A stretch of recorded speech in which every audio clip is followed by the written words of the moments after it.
Welcome back, Pisces. Welcome back, Dreamweavers. Listen, I want to talk to you about something. We always talk about your birth chart, and I don't know if you know what the gene keys are, but if you don't know, you're going to know today. So, the gene keys are a pathway to self discovery, just like your birth chart is. And it's just a little bit more in depth. You still use your date of birth, where you were born, the time of birth, all of that, to enter in, and it's completely free. It's called the Golden Pathway, and what it does is it's an amazing. What they say on their site is that it's an amazing journey to self discovery into your genius, your love, and your prosperity. And they walk you through exactly what your path is, and they explain it to you. I'm not going to go through and explain it to you, but your genius is your deepest purpose in life. Tells you what your deepest purpose in life is, and then it tells you what you need to do to realize that. What's the shadow that you need to work on? In love, the same thing. In relationship, it tells you your greatest challenge, your highest expression of your heart, and the gift. What is the shadow? What do you need to transform in order to have really real love in your life? And then prosperity. What do you need? And what undermines your prosperity? Now, I'm just going to tell you, for me, I've had to unlock prosperity through I'm unlocking prosperity through my gift of equilibrium, which means that I need balance, and we all need to be balanced. But for everyone, that what you're going to need to work on is different, right? Because we're all on different places in our life. We were born at different times, and the work that we need to do in this life is a little bit different. And for me, it's just been finding my footing, finding my balance. And then how I undermine my prosperity is through the shadow of corruption. And they go through and explain each of these, right? And I'm going, and it tells you they have different gene keys, and each key, each key has a number, and they will tell you where your life's work is, where your evolution is, where do you shine, what keeps you healthy, and what deeply fulfills you. So I'm going to share with you one of mine, just because I think it's pretty amazing. So, and it seems right on. So it says what keeps me healthy. Let's go there. Your health depends on your balancing a sense of fulfillment and a sense of playfulness. Even though life may appear deeply serious on the surface, you need to always carry a hidden quality underneath, that you do not take yourself as seriously as others may think. And this has been my biggest challenge, right? Because we are in a masculine world, right? Where everything is so serious, we're task oriented, and we don't really tap into the femininity, into our playfulness. And for me, that's been the challenge, is tapping into that playfulness. And I've been doing pretty good at it lately. You'll see on this channel, you'll see a lot of playfulness. You'll see a lot of my different creative things that I do. I do things a little bit differently than most people do. Some of you may look at it and go, what is she doing? But it doesn't matter, because the idea for me is to be as playful as possible, not to take myself too seriously. I'm not perfect. I'm not here I'm here sharing my experiences, sharing my gifts with you, right? But I'm not the end all or be all of anything. If anything, I'm just confirmation for you. I come here and I give you confirmation on things that you're thinking. But at the end of the day, we are each responsible for our own path. No one is responsible for your path. You can't go to a tarot reader and have a tarot reader be responsible for your path. If you're doing that, stop. That's not the way. But like having someone that you can come to, that you can listen to, that you resonate with, that has some sound insight into what you might be going through, and help you navigate, right? As you check with yourself, right? Because you don't have to listen to everything I say. Not everything I say is going to resonate with everyone. But for those of you that I resonate with, you will find that I say some things that you might give you food for thought. But at the end of the day, the decision is yours. No tarot reader should be telling you to leave anybody, stay with anybody, go left, go right. At the end of the day, the decision is yours, because only you and your higher self knows. And you know how you feel when, like for me, I know how I feel when I'm serious, right? I feel uptight, my throat is tight, my chest is tight. And then when I'm playful and I just come on and I'm just myself, quirky, silly, whatever you want to call it, it is bomb, because I just feel like I'm truly aligned when I do that. So what is it for you that gets you aligned? And so this helps you see, right? When I actually downloaded this, it's so funny. I went through and I found this today because I actually downloaded this about 5 years ago. And as I read through this, I can see all the places that I've evolved since I first read it. And I haven't, and nothing, your birth chart is not meant for you to look at every day. Something like this is there to help you in your evolution, and you may drop it for a minute, do some work on yourself, and then come back to it and find that in some areas that you're in the next step of the work that you need to do on yourself. But then at the same time, it will show you that where you have evolved. Let me see here. This attitude ensures that you will never fail in life. You will simply wear different costumes and enjoy feeling their fit.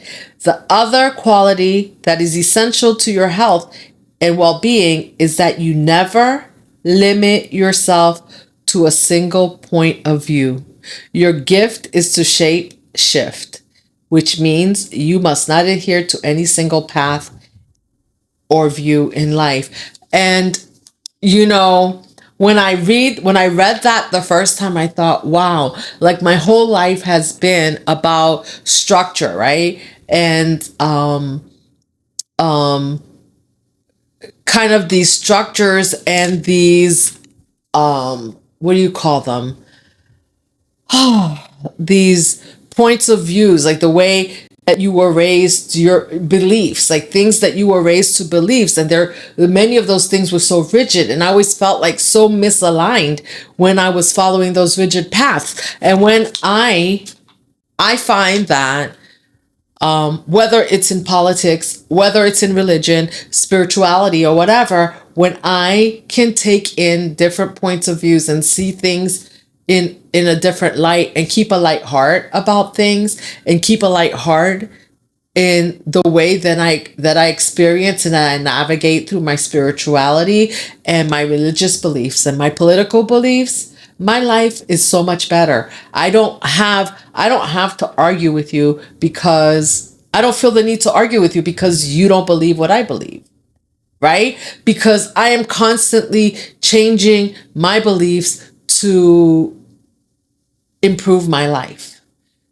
And at any time, you know what? I may hear something, or I may take on a point of view that makes me feel better, that I feel makes my life a little bit lighter. And that's the whole thing. Like, if your point of view and your actions and your beliefs and the path that you're on makes your life lighter, then you're on the right path. As soon as it starts to feel heavy, you need to navigate and shapeshift. Well, at least for me, that's my journey, is to be able to shapeshift so that I never feel tied down. Feeling tied down makes me feel unhealthy. Now, which is really ironic, because for some of you, having like shapeshifting and too many different things may make you feel unhealthy. So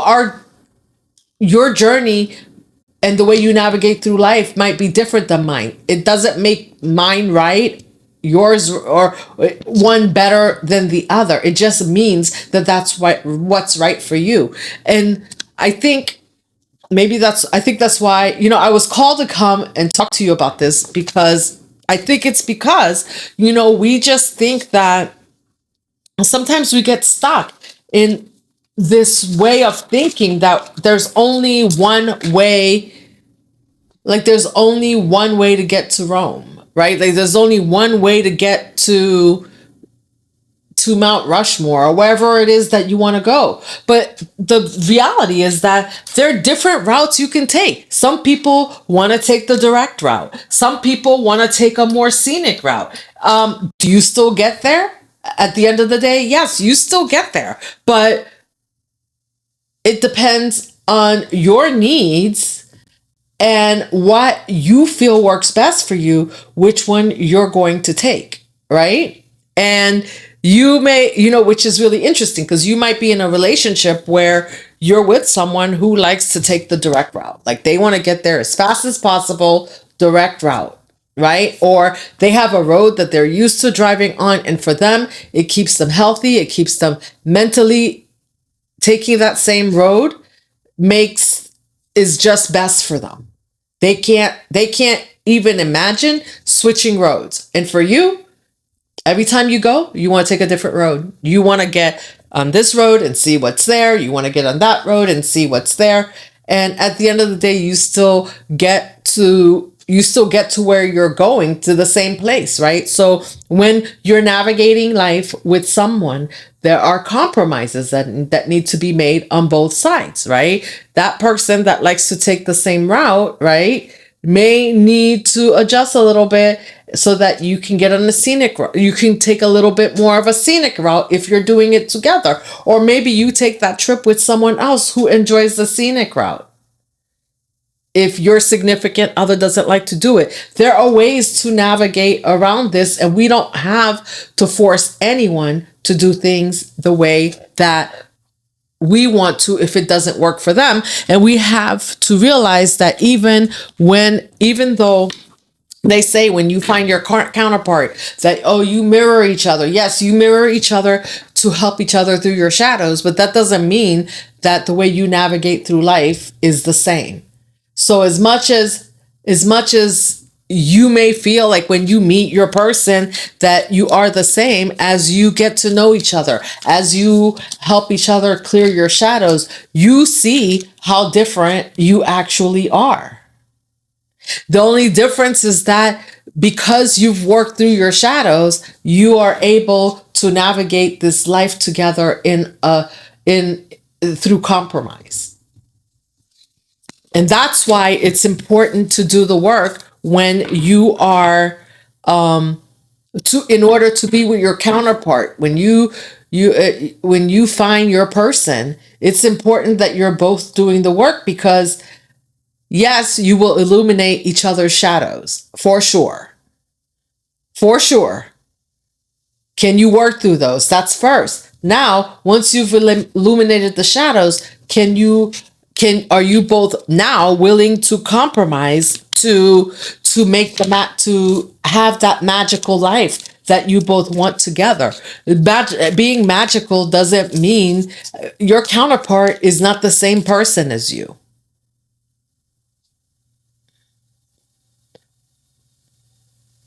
Once you've healed, it's truly apparent to both of you, even though you thought like you loved the same things. No, you connected a lot based on your shadows. And when everything is illuminated, bam, you see each other for who you are. And it's not like you didn't see each other, but sometimes when we first meet our counterpart and we're still doing the work, if you both haven't done all the work yet, you're seeing each other through each other's shadows. And sometimes you have similar shadows, and that's why it's really important to try not to trauma bond with your counterpart. That can be bad. That stops you from doing the work. Anyway, I'm gonna put this in the. I'm gonna drop this in the description box. You can check it out. I think it's a great addition to work with. It's a great addition to work with your birth chart, like to along with your birth chart. Because obviously this is definitely it's definitely true that because I don't see that there's only one way. It's not, I don't just need to look at my birth chart and that's the only thing I can look at. And, I think it keeps my mind going. It keeps, I find the gene keys were very accurate in to help me in the places that I needed to develop, because they actually, even though your birth chart kind of tells you the same, but this explains it to you in a little bit different way. And each key, like I said, there are 47 gene keys. I forget how many there are right now, but they will tell you which keys are most profound for you. And then he has the man that developed this. I can't remember his name right now. He has a book. Is his name here? I don't have his name here. There's actually, for each key, there is an explanation of each key and how to use it to further develop yourself. And it's a process, right? It's not like you're going to read each one and all of a sudden, you know what, you're going to have to take it one at a time. And there's a pathway. I love this. I'm getting ready to take myself through the pathway again. And I haven't done this for a few years. And I think that's what life is all about, right? Is coming full circle. So,